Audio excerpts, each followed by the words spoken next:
dalam setiap langkah hidupku. Hatiku percaya dalam setiap perkataanmu. Kau yang menggenapi, Kau yang membawaku dalam dekapan kemurahan-Mu.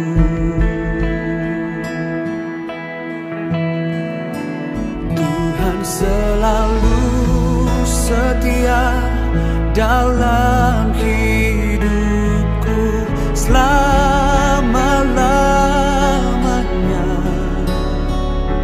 Sepasti fajar merekati setiap pagi. Tuhan selalu pasti dalam hidupku selama-lamanya. Sepasti hujan turun memberkati.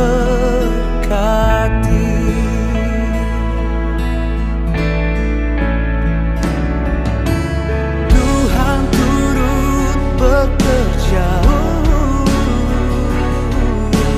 dalam segala perkara, dalam suka dan duka. Uji firman-Nya selalu pasti.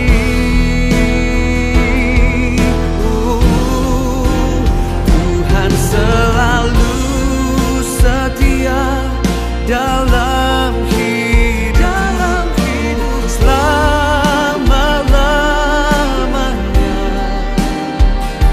Sepasti fajar merekati setiap pagi. Tuhan selalu pasti dalam hidupku selama-lamanya. Sepasti hujan turun memberkati. Tuhan setia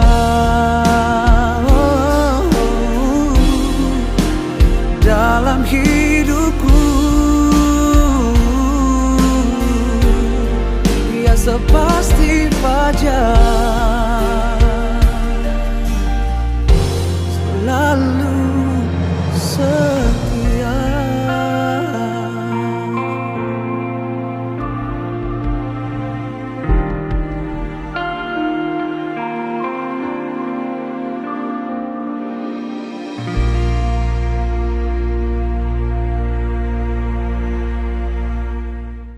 Pagi Bapak Ibu Saudara, Shalom, Shalom, ada sukacita, amin. Saya bersyukur pagi ini boleh ada di tengah-tengah Bapak Ibu Saudara. Dan boleh dikatakan dari bulan Maret kemarin sampai bulan Agustus ini praktis banyak jadwal khotbah di cancel. Dan ketika khotbah Zoom pertama kalinya, karena nggak pernah khotbah pakai Zoom, pertama kalinya khotbah pakai Zoom, grogi Bapak Ibu Saudara. Biasa tatap muka, sekarang cuman lihat iPad, cuman lihat handphone, grogi. Tapi lucunya, dari mulai bulan Maret sampai Agustus, beberapa kali khotbah Zoom. 2 minggu lalu, pertama kalinya lagi khotbah tatap muka, nggak bisa ngomong juga Bapak Ibu Saudara. Grogi. Ya sampai hari ini baru keempat kalinya saya khotbah tatap muka. Mari kita sama-sama buka satu bagian firman Tuhan. Kita lihat di dalam kitab Yehezkiel pasal yang ke-36.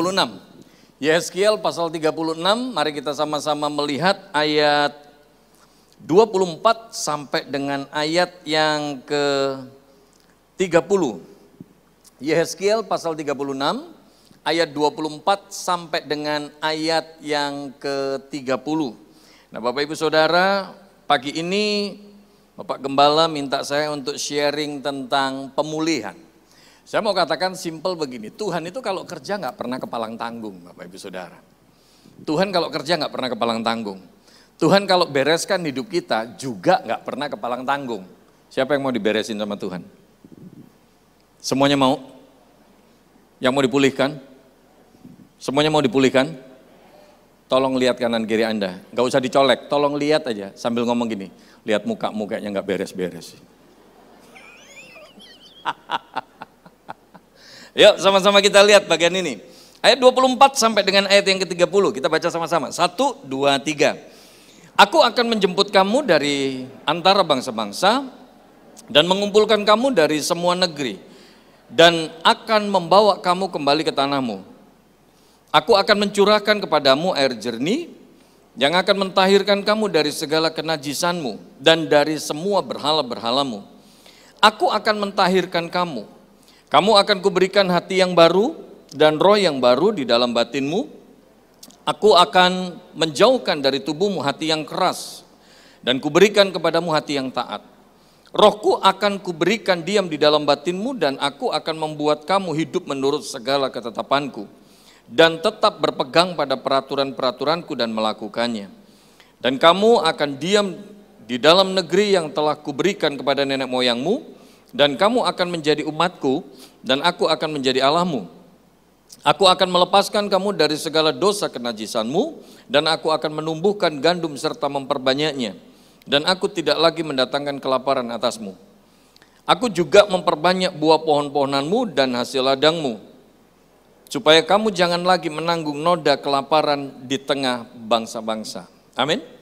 Bapak Ibu Saudara yang saya kasih dalam Tuhan, setiap orang ketika ditanya apakah mau hidupnya dipulihkan, pasti kita berkata, oh iya saya mau hidup saya dipulihkan. Betul?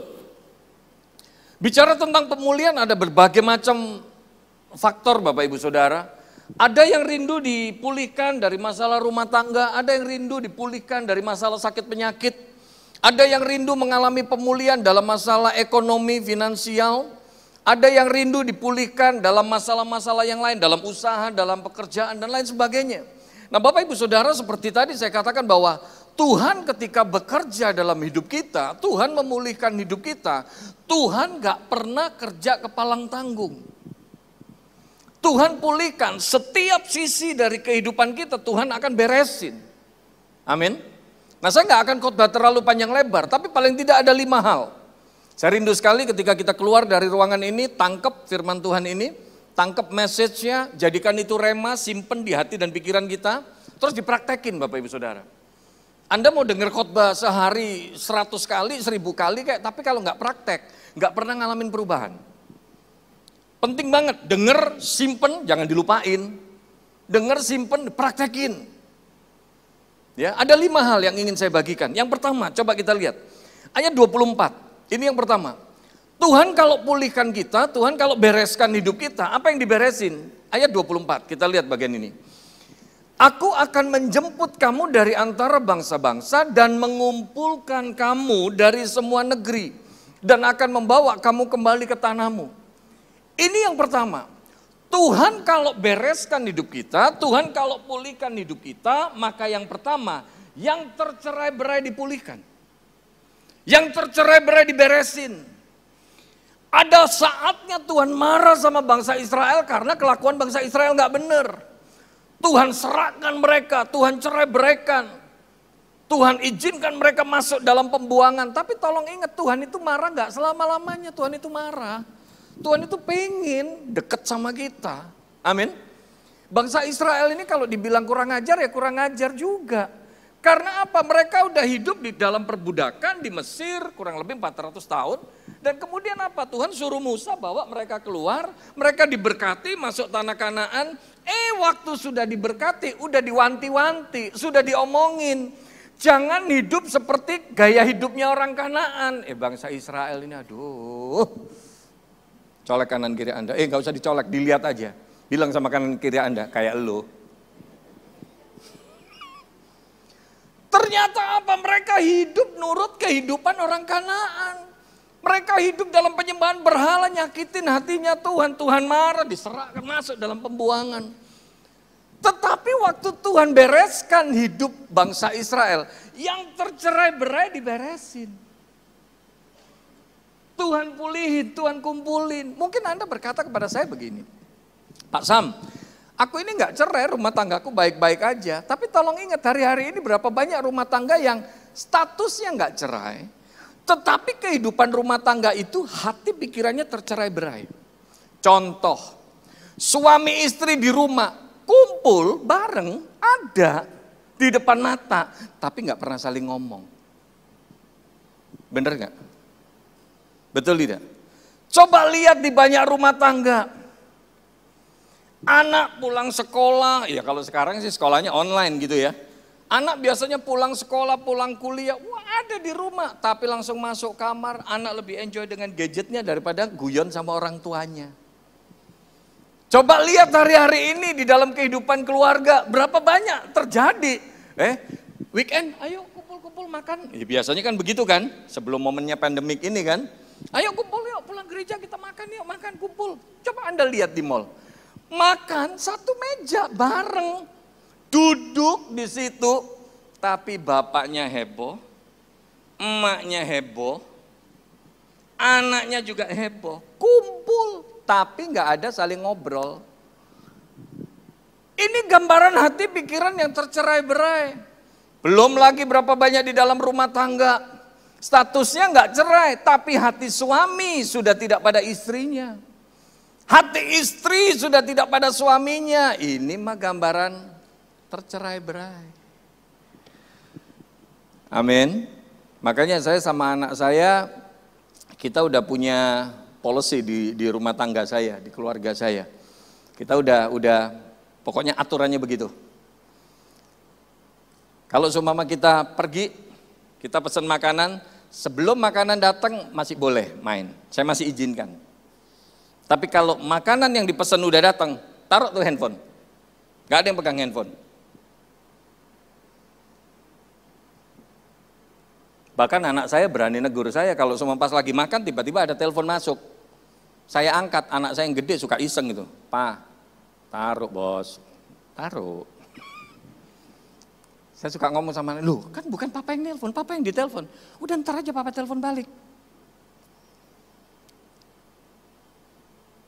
Dan kita perlu sediain waktu untuk main sama anak.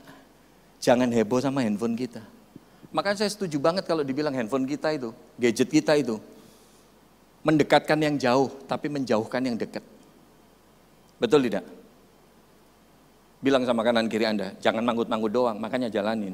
Bilang sama kanan kiri Anda. Siapa tahu sebelah Anda, lu banget nih.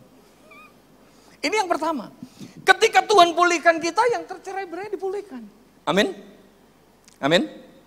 Siapa tahu jemaat di sini ada, tapi kayaknya wajah-wajahnya nggak ada Pak Albert di sini. Kayaknya dari wajah-wajah nggak ada yang ngaku, itu masalahnya kan. Yang kedua, coba kita lihat. Yang kedua, kita lihat ayat 26 dan 27. Nah ini, saya pakai bahasa yang sesimpel mungkin untuk mudah dipahami. Saya coba jelaskan pakai poin-poin yang sesimpel mungkin. Saya benar-benar rindu Bapak Ibu Saudara ketika pulang dapetin berkat dari firman Tuhan ini, ya. Yang kedua, nih kita lihat. Kamu akan kuberikan hati yang baru. Itu tolong digaris bawah itu.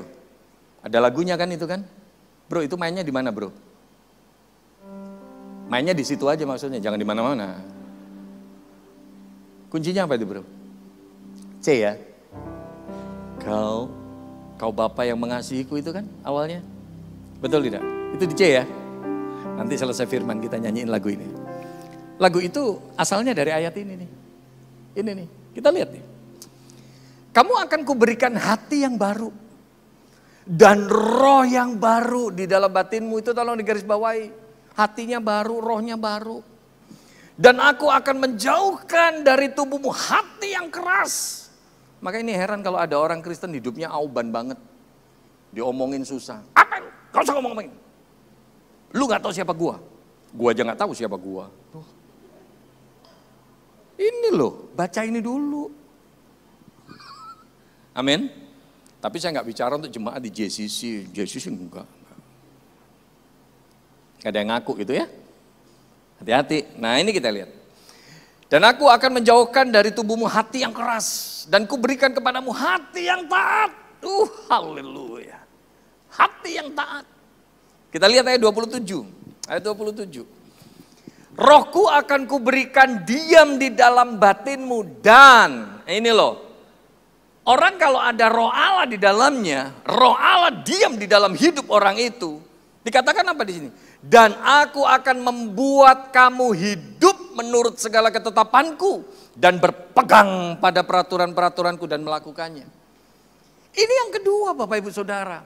Waktu Tuhan bereskan hidup kita, kalau Tuhan pulihkan kita, maka yang kedua bukan cuman sekedar yang tercerai-berai dipulihkan, diberesin. Tapi yang kedua hati pikiran kita dibereskan sama Tuhan. Amin. Bapak Ibu yang lama ya kenal saya, tahu saya beberapa kali juga khotbah di sini saya sharing kan bahwa saya tadinya juga hidupnya amburadul, rokok, mabok, judi, hidup berandalan, gerombolan sama anak-anak yang tukang tawuran. Saya gerombolan juga dengan kehidupan yang seperti itu dan saya jadi anak yang pemberontak sama orang tua. Tapi kalau saya berkata bahwa saya sudah bertobat, saya sudah terima Yesus, saya sekarang berani mengatakan saya anak Tuhan, ya gak bisa lagi dong hidup saya seperti itu. Amin. Amin. Makanya ini kalau buat yang kaum wanita di sini, biasanya kalau kaum wanita pasti tahu nih, ada iklan kosmetik seringkali pakai kalimat apa? Sebelum, sesudah. Betul tidak? Sebelum pakai kosmetik itu, sebelum di make up, mukanya begini. Tapi sesudah di make up, beda. Nah harusnya hidup kita juga begitu. Dulu sebelum kita bertobat, kelakuan kita amburadul, hati kita keras. Tegar tengkuk. Bahasa Ibraninya itu nabal. Nabal itu tegar tengkuk. Susah diomongin. Bahasa Sundanya itu aubannya, iya gitu kan. Enggak lah itu bahasa Mandarin tuh ya, auban. Kepala batu tuh. Tegar tengkuk. Tapi kalau kita ini sudah dibereskan sama Tuhan, kita sudah dipulihkan sama Tuhan, hati pikiran kita diperbaharui. Tanya sama diri kita, selama ini kita jadi orang Kristen kayak apa? Kalau selama ini kita jadi orang Kristen yang keras kepala, diomongin gak mau. Suami diomongin istri, diingetin istri gak mau. Gak usah banyak ngomong. Istri diomongin suami gak mau. Kita jadi orang tua tolong diingat gak selalu orang tua benar. Betul tidak? Betul tidak? Kita jadi orang tua gak selalu kita ini semuanya tahu. Contoh pakai handphone aja kadang-kadang ini gimana nih? Ini. Cobalah kau ajar dulu opung ini pakai ini. Opung tak tahu lah itu. Ada banyak hal yang kita gak tahu. Bener gak? Jangankan kita yang umur 60 tahun ke atas, saya aja yang umur 48, kadang-kadang ada hal-hal tertentu anak saya yang umur 13 tahun lebih tahu. Pak, papa gak bisa begitu pak, pakai yang begini nih pak, ini lebih enak pak, begini. Dan ini kita perlu belajar dari anak atau cucu kita, gak masalah. Perlu kelembutan hati, amin. Amin. Orang yang dipulihkan sama Tuhan, hati pikirannya diperbarui. Gak keras lagi, gak susah diomongin. Betul? Yang ketiga, masih kuat? Masih kuat? Kalau gak kuat kita tutup dalam doa. Masih kuat ya? Haleluya. Ini loh, hati pikiran kita diberesin. Tapi yang ketiga, lihat, ketika Tuhan beresin, apalagi yang Tuhan beresin? Ayat 29. Ayat 29, ini kalimat pertama aja. Terus kita lompat ke ayat 31. Ayat 29. Aku akan melepaskan kamu dari segala apa? Dosa kenajisanmu. Ini loh. Aku akan melepaskan kamu dari segala dosa kenajisanmu. Kita lompat ke ayat 31. Kita lompat ke ayat 31. Dan kamu akan teringat-ingat kepada kelakuanmu yang jahat dan perbuatan-perbuatanmu yang tidak baik. Dan kamu akan merasa mual. Nah ini, merasa mual. Bahasa Perancisnya itu enek. Ya, bahasa Perancisnya apa? Enek. Nah, paling enggak Anda satu kosakata Perancis yang Anda sudah belajar. Enek. Jadi kalau ketemu orang Perancis, wah Anda bisa ngomong. Enek. Wah, mereka ngerti itu. Itu artinya mual.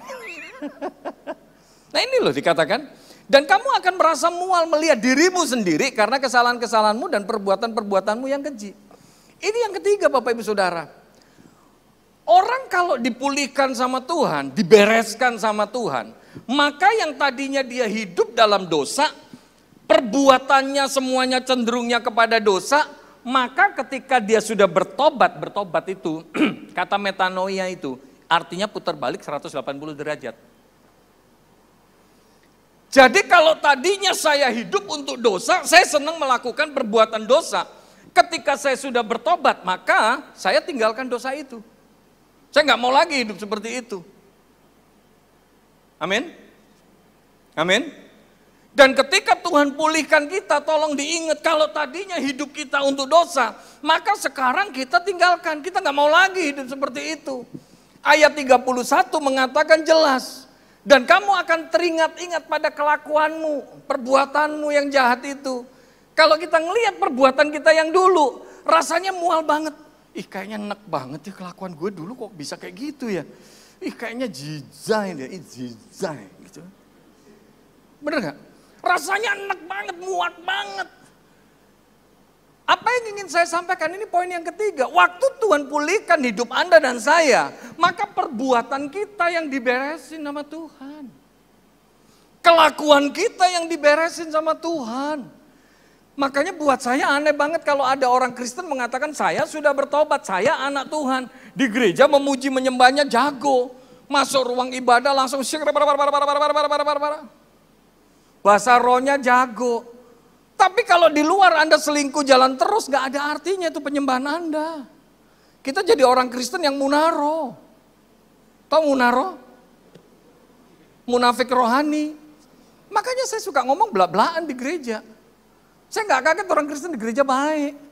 Kalau ketemu shalom. Tuhan berkati. Ketawa aja ada ketukannya. Sampai malaikat aja yang ngelihat kita, zaim deh, zaim. Memuji menyembah Tuhannya hebat banget. Tapi periksa kembali hidup kita sehari-hari seperti apa. Saya nggak bisa ngomong bahwa saya ini sudah bertobat kalau selingkuh jalan terus. Betul tidak? Makanya ya dari mulai bulan Maret kemarin sampai Agustus ini, paling tidak di keluarga saya tiap minggu itu ibadah 2 kali. Ibadah 2 kali. Hari Rebo atau Kemis itu ibadah tengah minggu. Cuman saya, istri, 3 anak saya dan mbak saya. Karena mbak saya kebetulan Katolik. Jadi ya udah kita ibadah tuh berenam. Istri saya yang pimpin pujian, nyanyi 1 lagu atau 2 lagu. Saya yang khotbah. Dan kalau hari Minggu, nah ini mestinya jam segini nih, saya biasanya lagi ibadah nih kita.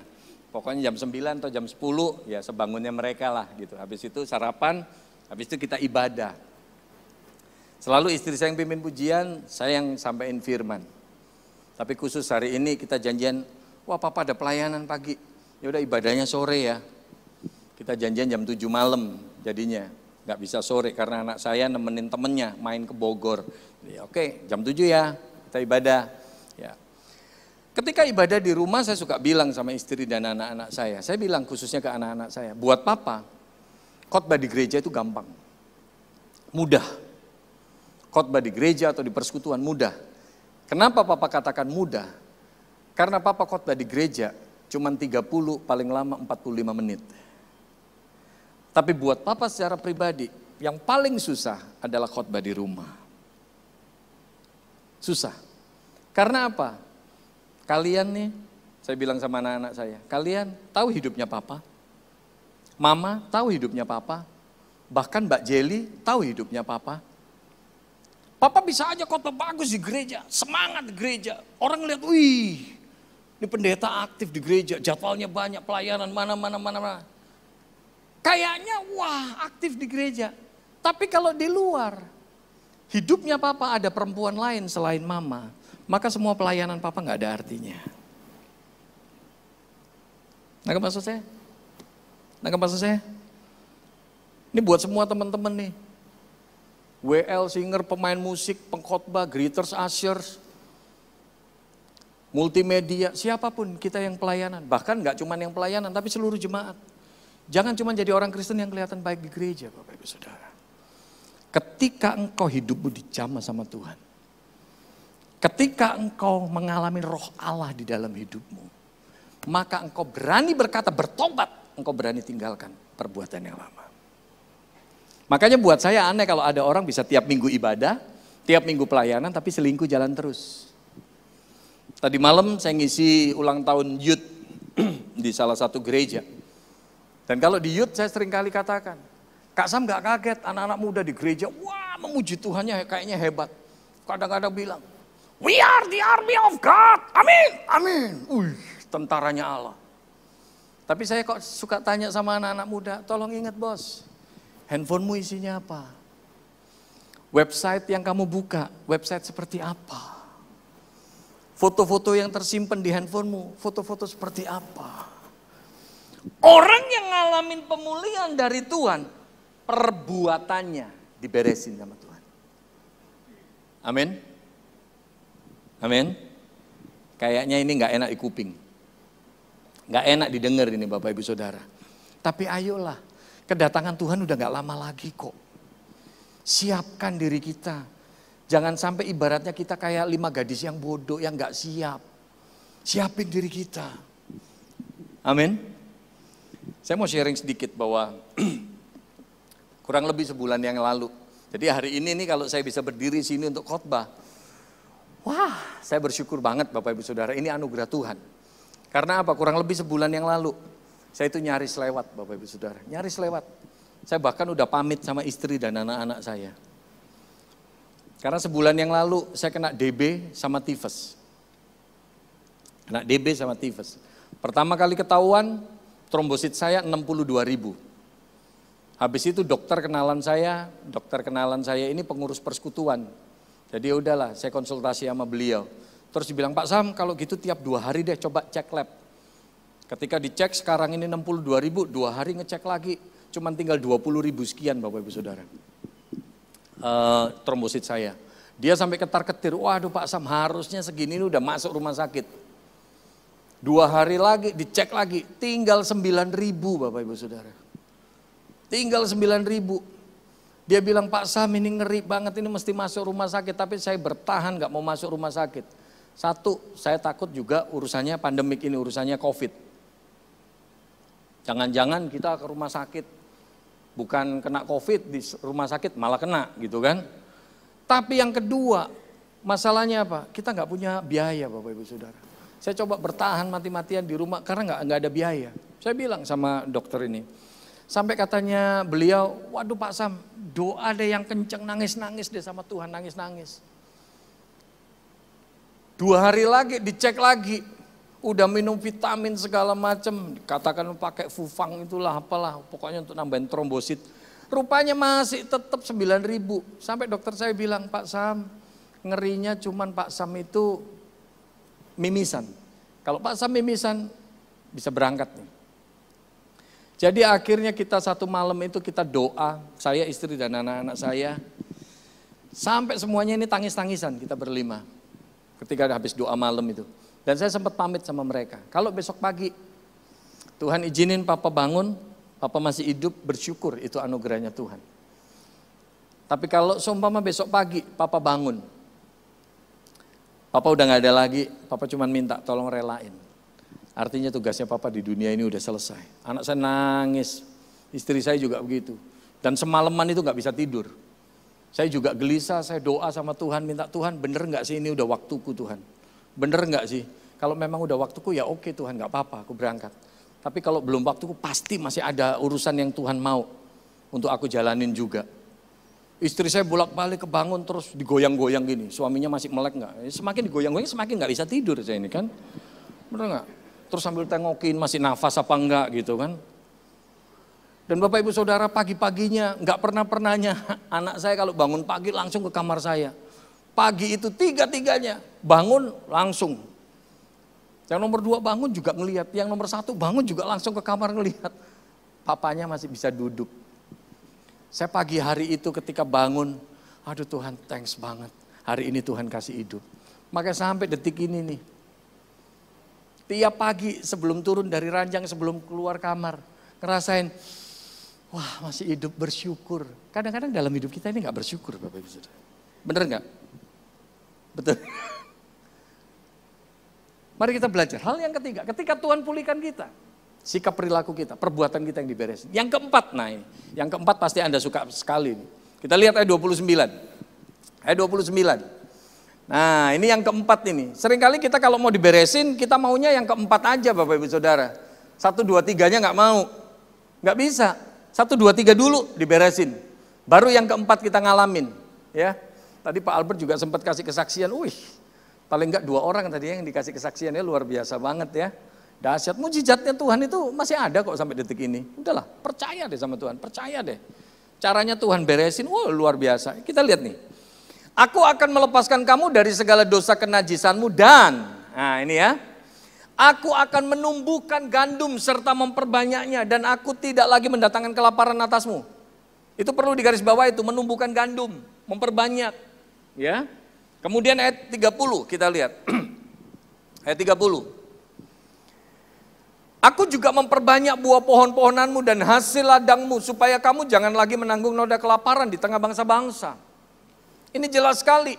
Yang keempat, ketika Tuhan pulihkan kita, Tuhan bereskan kita, tolong diingat ekonomi kita, finansial kita diberesin sama Tuhan.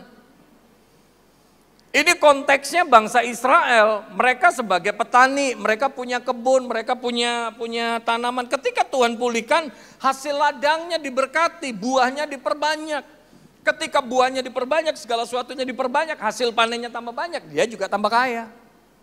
Anda kalau baca di dalam kitab Kejadian pasal 26 Bapak Ibu Saudara, bagaimana di tengah kondisi kelaparan, Ishak diberkati Tuhan luar biasa.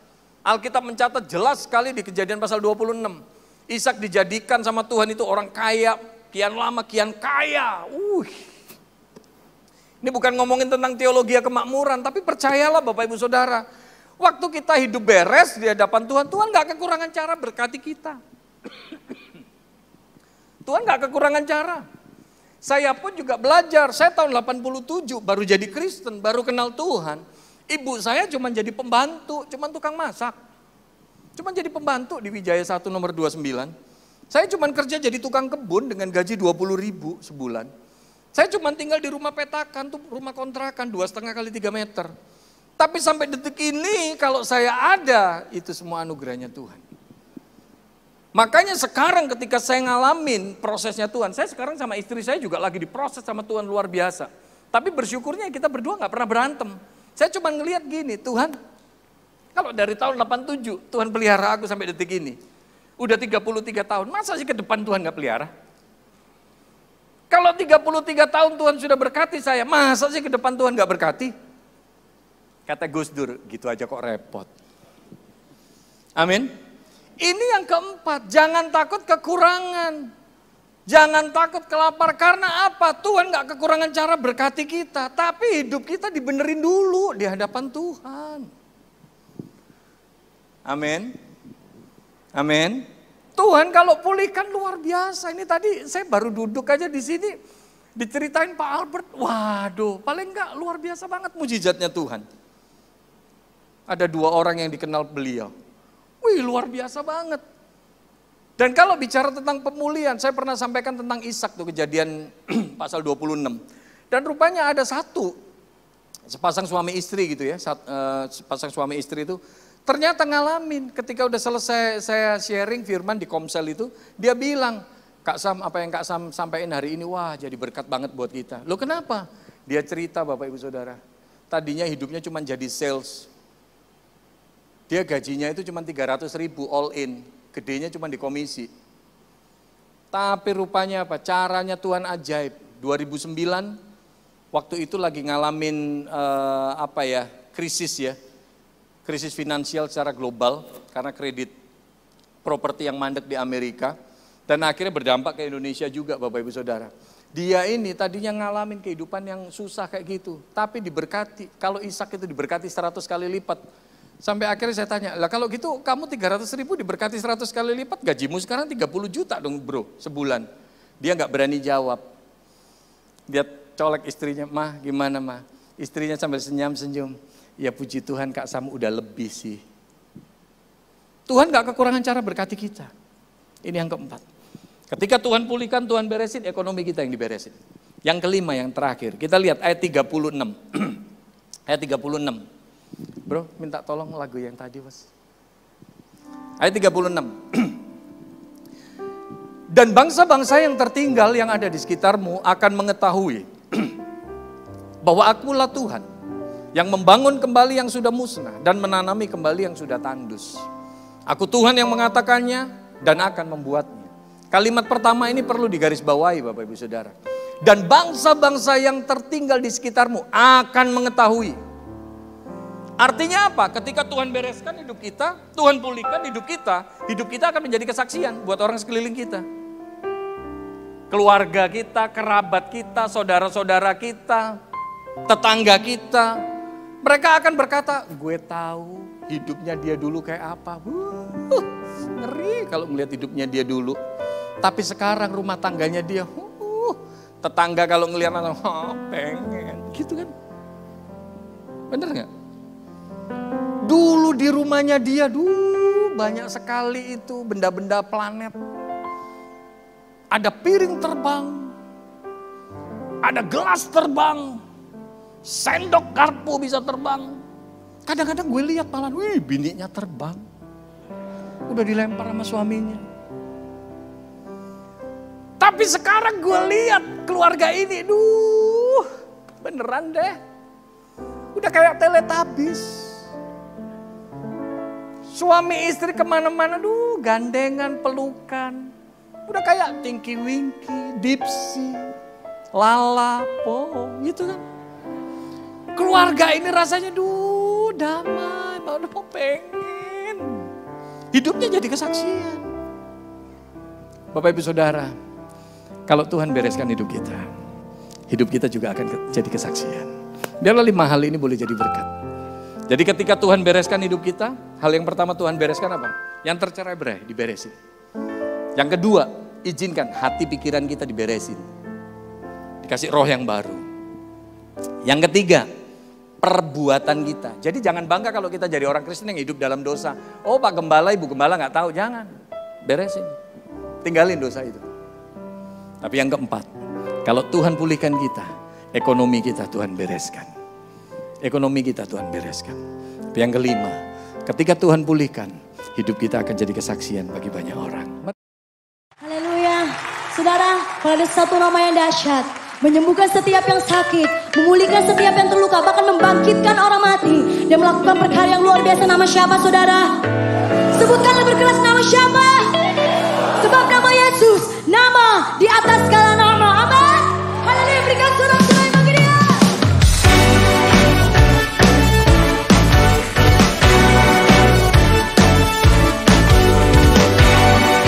Bersukakan Engkau Tuhan. Langit adalah tahta-Mu Tuhan, dalam kemuliaan bumi tumpuan kaki-Mu sungguh mengagumkan. Ombak dan lautan menderu bernyanyi bagi-Mu.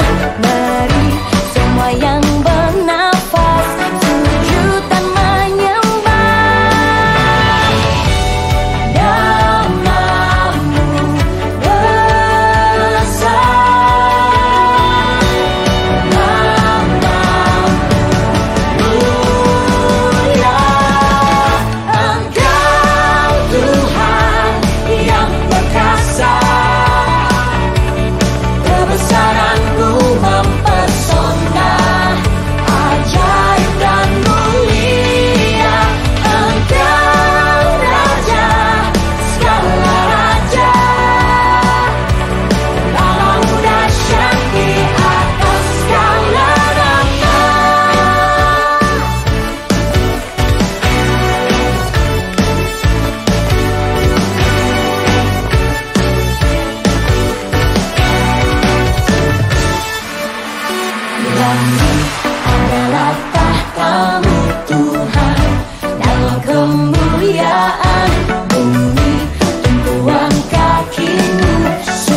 Lebih lagi sorak-sorak kemuliaan yang luar biasa buat Allah kita. Come on!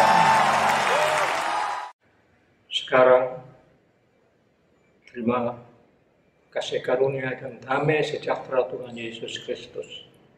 Dan kasih Allah Bapa kita, serta persekutuan Roh Kudus menyertai setiap kita, sekarang, seterusnya, dan selamanya. Amin.